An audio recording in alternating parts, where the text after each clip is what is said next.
What is good, Raider Nation? It's your boy Raider Alex back with yet another video for you guys.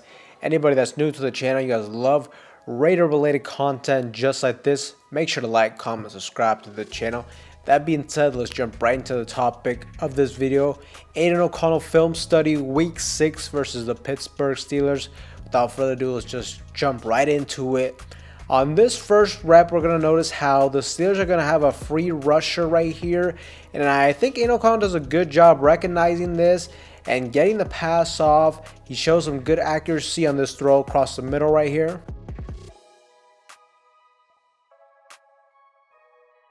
Now here on this next rep, this pass is going to get batted down at the line of scrimmage. But if you look right here, he tries to hit Harrison Bryant across the middle in double coverage. And really that was going to be a super risky throw to make that could have easily resulted in a turnover.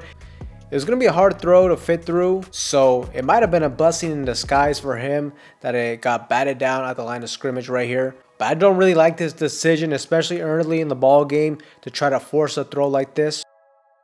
Here on this rep, he's going to go through his reads. We're going against the Pittsburgh Steelers defense, and he goes up against a cover 2 zone look from the Steelers defense. And I think Aiden O'Connell hesitates on this one right here. He hesitates on hitting Harrison Bryant right here. He was open, but instead he just takes way too long. He even pump fakes and then is forced to escape the pocket and just barely is able to get this off for an incomplete pass. He's got to be more decisive right here, trust his eyes, and hit Harrison Bryant as soon as he sees him get open right there. Now here we got a read against zone coverage, and this is just a good throw outside the numbers on the out route right here. Good timing as well. Good stuff on this one. Here once again we got a good read against zone coverage. Another cover 2 zone look, and here he hits the curl route underneath to Brock Bowers for a solid gain right here.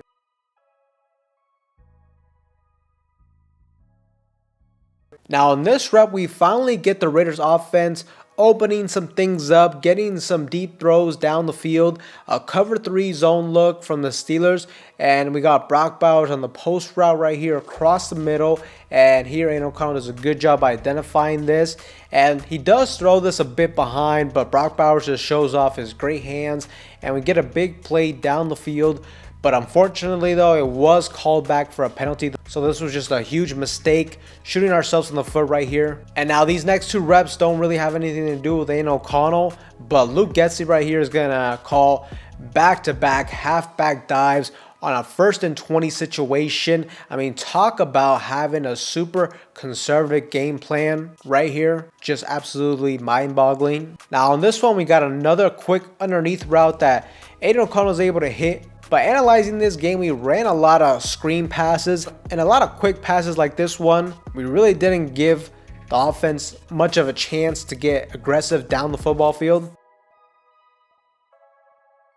Here on this rep, we got another zone coverage look from the Steelers.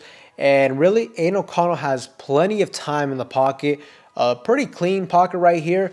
And initially, nothing is open, but Harrison Bryant releases from his block and is able to come out of the backfield up the seam, and Aiden O'Connell identifies this. He throws it to him, and this pass is slightly high, but I'm gonna be honest, I mean, it does hit Harrison Bryant's hands, and I think it should have been a catch. But ideally you would like to see Aiden O'Connell be more precise on this rep, especially with that being one of his biggest strengths as a quarterback, his accuracy and ball placement. And he had a clean pocket right here, but just a missed opportunity for this offense. Here we got a cover 6 zone look from the Steelers, and once again a good clean pocket, and we got wide receiver DJ Turner selling the out route and then gets vertical up the seam along the sideline, and Aiden O'Connell does a good job recognizing this and good ball placement right here, fitting this pass between the safety and the cornerback for a big gain down the football field.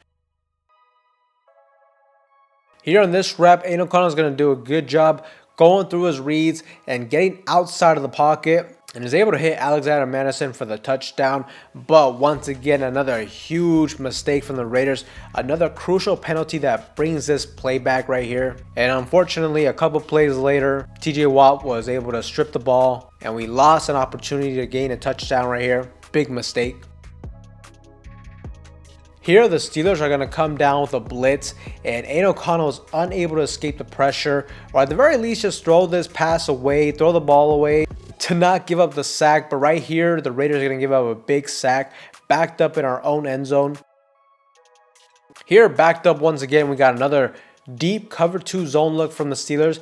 And really on this rep, I'm not sure exactly what happens on this rep. The ball isn't even close to Trey Tucker, as we can see right here. I'm not sure if this pass was affected that much by the pressure we see at the end of this play, because this wasn't even close, and it also was a dangerous throw as well. But look, I can definitely understand why he's getting a little bit more risky at this stage of the game with them being down 2 scores late in the football game. Ugly play right here.